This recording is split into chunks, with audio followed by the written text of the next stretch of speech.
raise every legal challenge, every protest challenge, every moral challenge to every effort to interfere with the right to vote or to suppress the vote. If you think you have a headache now, you ain't seen a headache till all of us rise up and stand up and fight back. For the last 3 years, Reverend William Barber II has led thousands of people at rallies throughout North Carolina to protest civil liberties, primarily focused on voting and civil rights. His Moral Monday protests have spread all over the South and even to other cities like Chicago. They actually led the largest march that took place in the South in more than 40 years. Nearly 500,000 people marched in North Carolina. Now in a new book, Reverend Barber shares why his moral awakening of justice should actually be considered the third Reconstruction period in America's history. The book is called The Third Reconstruction, Moral Mondays, Fusion Politics, and the Rise of a New Justice Movement. He joins us. He's the president, of course, of North Carolina NAACP. Also with us is his co-author, Jonathan Wilson Hartgrove, also via Skype from North Carolina. Reverend Barber, it's very interesting. You and I talked previously. We've talked about Moral Mondays, and you told a story about being at a parade, and a white man came up to you with a Confederate flag draped around him, but he had tears in his eyes, and he said, "Thanks for fighting for our rural hospital." That would be a shock to many people that would happen. Hello? Reverend Barber, go ahead. Can you hear me? I can barely hear you on that end. Can you hear me? I can hear you just fine. Guys, let's get our audio straight. Jonathan, did you actually hear my question? It's a beautiful example of what we've seen here in North Carolina with this fusion coalition. There's been an intentional Southern strategy to divide and conquer white and black folks, and Reverend Barber is a master of seeing through that and of helping poor and working class white folks see that they actually have more in common with black folks who they often vote against than they have against each other. Rural hospitals are a great example of that. It's been a beautiful movement down there in Belhaven of white folks and black folks coming together to fight for hospitals. A Republican mayor marching with Reverend Barber to say the hospitals matter, and the extremists in the legislature in Raleigh are taking them away. Having some technical issues with Reverend Barber's Skype, so we'll try to get that fixed off. Jonathan, the other thing that you have here is that this started off really as a black thing. Then all of a sudden, whites in North Carolina begin to realize that, you know what, we're broke too.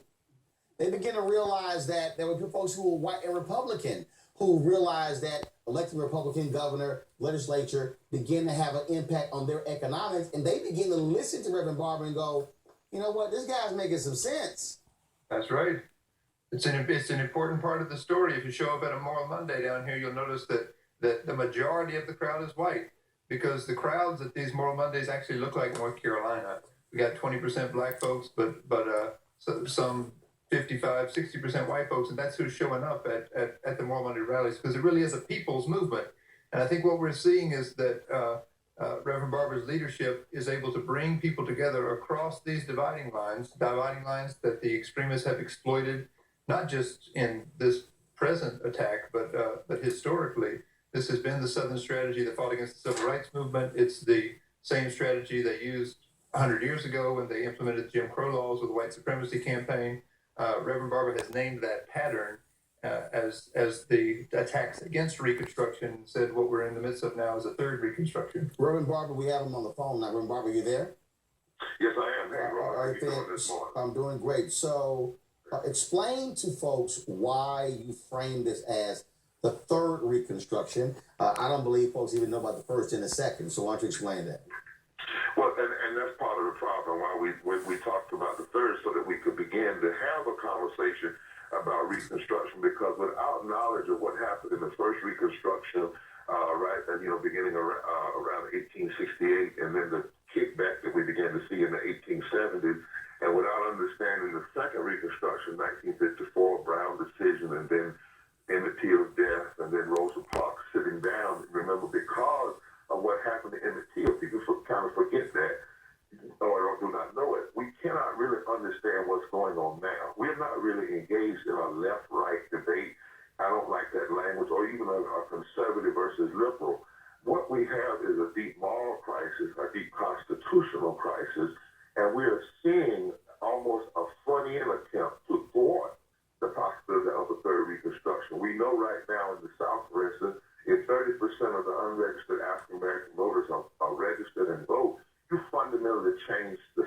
That's right. You change the South, you change the nation. There are 160, Roland, I believe, electoral votes in the former Confederate states. You cannot allow those states to be locked up, and then a candidate for president gets those states. He only needs 112 more electoral votes to become president. But if you open up a Georgia, a North Carolina, a Florida, Alabama, Mississippi, or Virginia, you fundamentally change the political scheme. Secondly, the Reconstruction always understood that the greatest fights were in state houses. And right now, where are we having the worst policies, for instance, about criminal justice? State houses. Where are we seeing cuts in public education? State houses. Where is the attack going in voting, on voting rights? It's state houses. That's what's happening. And so the living wages happening in the state houses. Movements have to be built from the bottom up. And Reconstruction language and moral language gives us a different kind of way to talk and a different kind of way to organize. And that's what we've begun to see. And lastly, fusion politics. You talked about one time with Reverend Jackson, rainbow, fusion politics. Being able to bring blacks and whites, Latinos and gay and straight, even Republicans and Democrats together. 16% of the people that got arrested with us are independents and Democrats. We have 7 new branches now, the NAACP in Western North Carolina, that are predominantly white. But we didn't get there by going up there talking about left and right. That language is too puny. We didn't talk about Democrat versus Republican. We talked about issues being constitutionally consistent, morally defensible, and economically sane. And it has allowed us a new way of organizing that is really taking grip in our state. And since we've done this, real quickly, Roland, when we started, only 40% of North Carolina residents were for Medicaid expansion. Now 58%. Almost 80% are for living wage. Almost 70% against all of these attacks on voting rights that we've seen. Now, the worst attack we've seen in the country since the days of Jim Crow. Moral Reconstruction language gives us another way to organize that can bring people together. Hold tight 1 second. I got to go to a break right now. We're going to come back and we'll talk more about this issue because it really does speak to where we're headed in terms of our politics. Folks, we're going to come back talking about the third Reconstruction, Moral Mondays, fusion politics, and the rise of a new justice movement. Also, we'll discuss Cam Newton. Is he being vilified for being a black quarterback who likes to have fun? Why does he have to be like everybody else? We'll break it down. All that on News 1 Now TV 1. When I was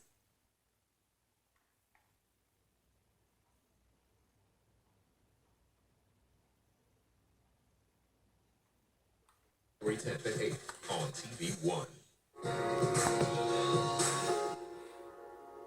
All right, we're continuing our discussion with Reverend William Barber and Jonathan Wilson Hartgrove about their new book, The Third Reconstruction, Moral Mondays, Fusion Politics, and the Rise of a New Justice Movement. Barber, you had a question. Yes, Reverend Barber, you really have led this fight on voting rights. And this week there was a trial that has been taking place in North Carolina.